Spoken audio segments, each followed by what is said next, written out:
The year I graduated from university was supposed to be the happiest season of my life. After years of sleepless nights, exams, project stress, and financial struggles, I finally believed my suffering had ended. I imagined myself wearing the white Nysc outfit proudly, serving my country, making new friends, and beginning a fresh chapter of my life. But I had no idea that unseen forces were already waiting for me. I grew up in a family where strange things were considered normal. In my village, many elders would believe strongly in charms, rituals, and juju. Some people would disappear into the forest at midnight and return before dawn carrying strange items wrapped in red cloths. Children were warned never to ask questions. Even when someone becomes suddenly rich or powerful, nobody dared to ask how. My mother was different. She was one of the few people in her family who believed completely in God Almighty. She prayed morning and night and always warned us never to involve ourselves with dark powers. But deep down, she knew the family we came out from was surrounded by dangerous spiritual practices. As the first daughter of my mother, many expectations rested on my shoulders. My mother used to tell me, "You must succeed. Your success will break many chains." At that time, I didn't fully understand what she meant. During my years in the university, everything moved smoothly. I was intelligent, focused, and determined to graduate with good results. Though life was difficult financially, somehow God always made a way for me. There were times I nearly dropped out because of school fees, but help would come unexpectedly. I completed my final exam successfully and defended my project without problems. My classmates celebrated, shouting and spraying powder on one another. "Finally, we are free," one of my friends screamed. We were all excited because the next thing I heard was NYSC. Everybody in school talked about service year like it was the beginning of real adulthood. People discussed where they hoped to be posted. Some wanted Lagos, some Abuja, while others prayed not to be sent to the far north. I also dreamed about my own posting. But then something strange began to happen. The first NYSC Senate list was released. That morning, students rushed towards the department notice board. The corridor was noisy as people pushed and struggled to check their names. I squeezed myself through the crowd, my heart beating fast with excitement. One after another, my classmates screamed happily. "I saw my name. I'm going to Enugu. Mine is Abuja." I searched carefully for my own name. Nothing. I checked again. Still nothing. At first, I thought maybe I missed it because of the crowd. So I waited till evening and returned to the check again. My name was nowhere to be found. I became worried. But people assured me it was normal. "Maybe your result has not been uploaded," one girl told me. "Don't worry, next batch your name will appear," another person said. I accepted it and went home. Months later, another batch came out. Again, students gathered excitedly around the board. Again, I searched for my name. Again, nothing. Fear slowly entered my heart. How could my name disappear twice? I went to the department office several times. Each time they told me to be patient. "Your case is being processed. Come back next week. Maybe there's an error from Abuja." The third batch came. By then, I was already emotionally exhausted. I didn't even want to check anymore because I feared disappointment. But my friends forced me to go. This time, my name still did not appear. I felt like the ground opened beneath my feet. Other students were preparing for camp, while I remained stranded at home. Some people started mocking me secretly. Maybe she has of carryover. Maybe she forged results. Maybe the school withheld her clearance. I cried many nights because I knew none of these things were true. One afternoon, out of frustration, I decided to visit the dean's office personally. I needed answers. When I arrived, the secretary searched through several files and records. Then suddenly she frowned. Your name is already marked as someone that has gone for Nysc, she said. I froze. What?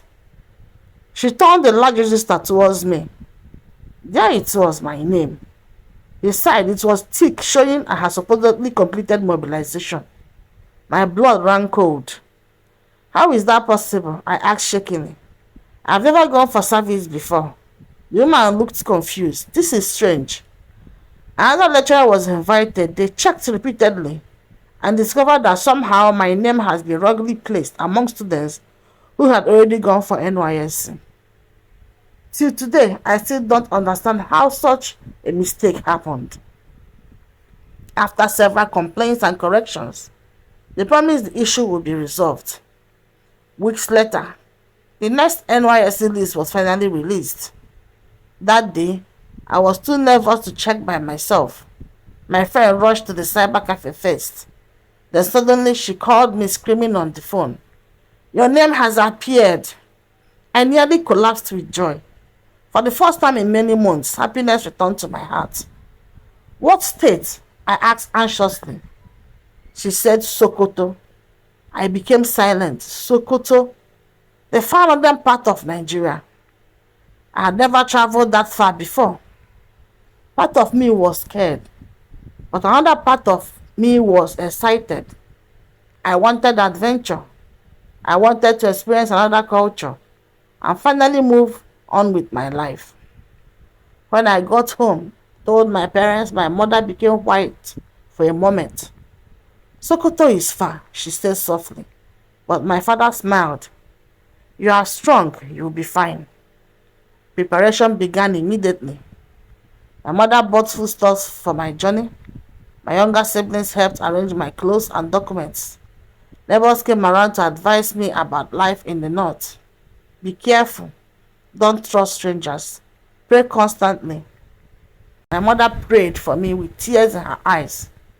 She placed her hands on my head. No evil shall follow you, she declared. I didn't know those prayers would soon save my life.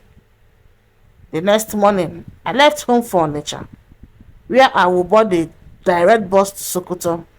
The park was crowded with travelers shouting, dragging bags, and negotiating transport prices. Traders moved around selling drinks, meat pies, biscuits, and sachet water. I discovered the only available bus to Sokoto was a night bus. Though I felt uncomfortable about such a long journey, I had no choice. I paid for my ticket and waited for other prospective corps members. Soon we began talking and laughing together. Since we were all traveling to the same destination, friendship came easily. One girl named Esther was very funny. Imagine us traveling from east to far north just to suffer under sun during parade, she joked. Everybody laughed. By 2 p.m. the bus finally left Onitsha. At first, the journey was smooth. People gisted, some passengers slept while others stared through the window quietly. As evening approached, darkness covered the highway. The bus headlights cut through lonely roads lined with thick forests. Hours later, we arrived Kaduna at night for a stopover. The driver announced we had few minutes to stretch, eat, and use the restroom before continuing the journey. I stepped down from the bus feeling tired and hungry. The air was cold. Nearby traders sold rice, suya, tea, and bread to travelers. As I walked towards one food stand, something strange happened. I suddenly felt a touch on my shoulder. It was light, very light, but immediately it happened, my entire body reacted strangely. I turned around quickly. Nobody was close enough to touch me. I looked around in confusion. People moved about normally. Travelers were buying food. Drivers shouted at passengers. Yes, something inside of me changed instantly. A terrible uneasiness entered my body. At first, I ignored it. Maybe I was just tired. But as we continued the journey, the feeling became worse. My body suddenly became weak. My chest tightened painfully. Heat rushed through me like fire. Then came trembling, uncontrollable trembling. I wrapped my arms around myself, trying to calm down, but it only intensified. The girl sitting beside me stared nervously. "Are you okay?" she asked. "I don't know," I whispered. Everything irritated me. The sound of people talking irritated me. The movement of the bus irritated me. Every breathing felt difficult. Fear slowly consumed me. I have never felt anything like that before in my entire life. As the journey continued through the dark night, my condition worsened. Sweat covered my face, though the weather was cold. At some point, I genuinely felt I was dying. I remember staring through the window into the darkness and silently praying, "God, please don't let me die." The other COP members became worried too. Some suggested maybe I had malaria. Others thought it was food poisoning. But deep inside, I knew something was terribly wrong. When we finally arrived at Sokoto camp, I could barely carry my bag.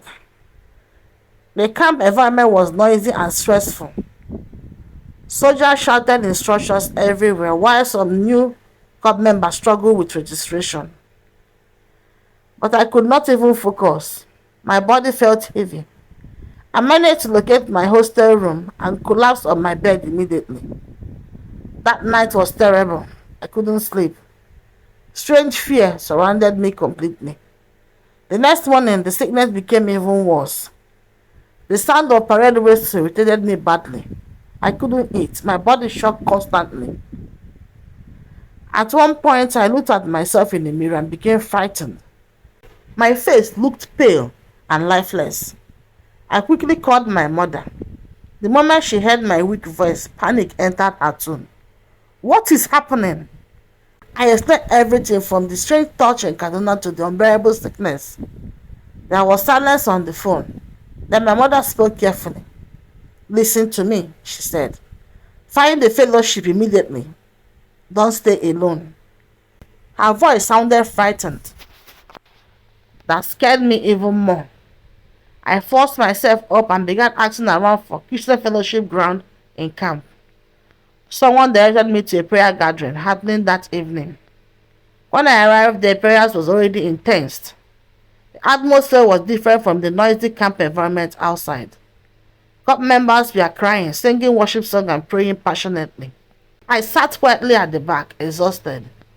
Then the prayer leader suddenly began speaking loudly. "There are people here under spiritual attack." My heart skipped. He continued praying aggressively. "Some enemies are angry that you made it this far."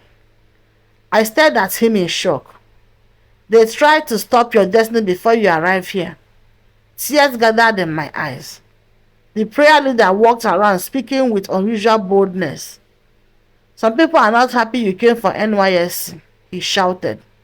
"They planned evil against you, but the blood of Jesus cancels every agenda of death." Immediately those words were spoken, something happened inside me. It felt like a heavy burden lifted suddenly from my body. I began breathing freely again. The trembling reduced instantly. I started crying uncontrollably. For the first time since Kaduna, peace entered my heart. That fellowship became my hiding place.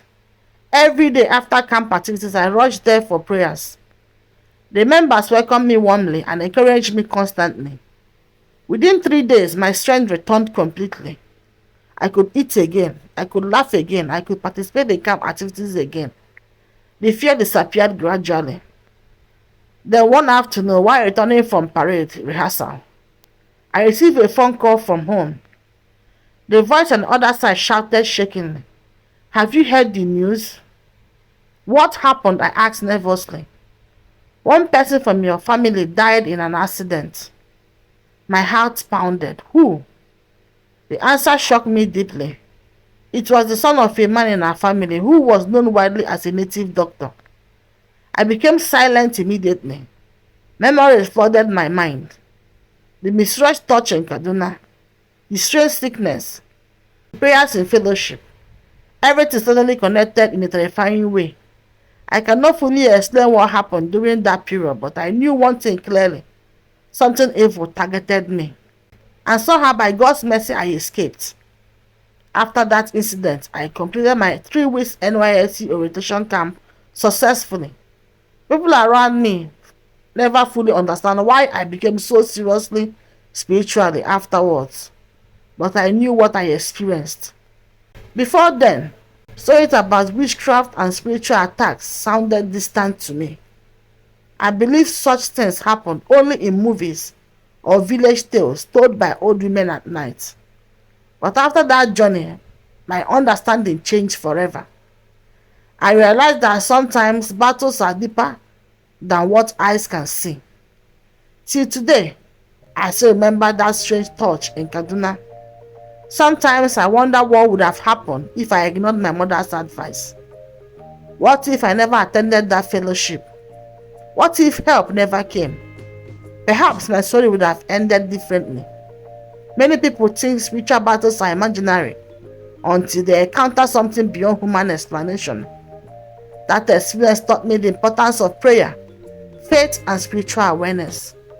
It also taught me that not everybody celebrating with you is truly happy for your progress. Some people became uncomfortable the moment your destiny begins to shine. But one thing remains certain: no darkness lasts forever, where light exists. Looking back now, I believe my survival was not ordinary luck. It was mercy, pure mercy, because whatever followed me from Kaduna to Sokoto came with destruction in mind. Yet I returned home alive. And sometimes survival itself is the greatest testimony. Thank you guys for watching and for listening, and do have a great day.